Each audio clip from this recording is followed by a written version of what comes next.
En 1977, Marie-Myriam était la dernière gagnante pour la France de l'Eurovision avec la chanson L'oiseau et l'enfant.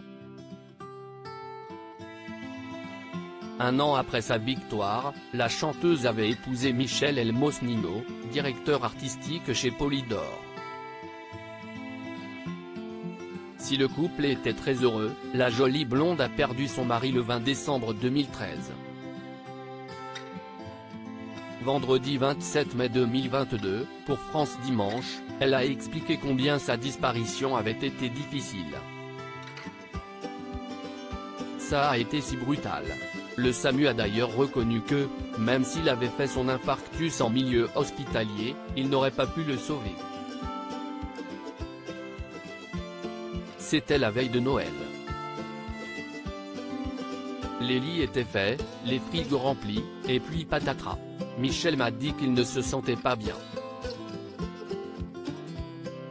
J'ai commencé à lui enlever ses chaussures afin qu'il s'allonge pour se reposer, mais c'était déjà fini, a-t-elle confié, avant de lâcher, en une seconde, vous passez du grand bonheur à l'horreur.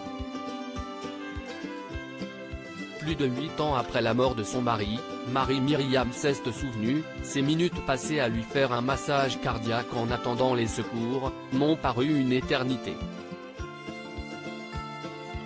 Puis, il m'a fallu annoncer la terrible nouvelle aux enfants.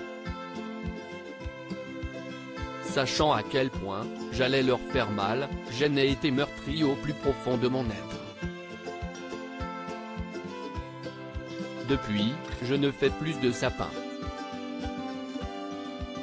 Après avoir expliqué que 35 ans d'amour, de complicité, de vivre ensemble 24 heures sur 24, ça ne s'oublie pas, la chanteuse a révélé ne pas avoir songé à refaire sa vie. Je n'étais pas disponible. Mais maintenant, oui, peut-être. Et je pense que mes enfants seraient contents de ne plus me savoir seul. Avoir même juste un compagnon de vie, pour partager des choses, échanger des idées, dîner au restaurant, aller au cinéma, voyager. A-t-elle confié. Marie-Myriam, on a vécu 35 ans, 24 heures sur 24 mardi 10 mai 2022, dans les colonnes de gala, l'artiste a assuré avoir perdu sa moitié.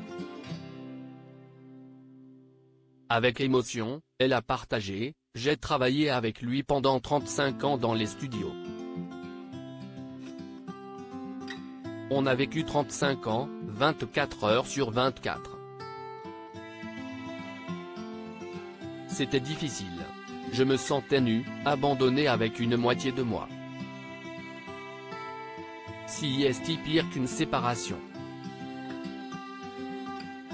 Invitée dans l'émission Micro-Miroir sur Mélodie Télévision, en mai 2021, Marie-Myriam avait déclaré « Il est parti en une minute, il a eu un infarctus massif. Il est mort. Ni le SAMU, ni personne n'a réussi à le réanimer. J'ai eu du mal, même, à me dire qu'il était mort. J'avais du mal à le comprendre.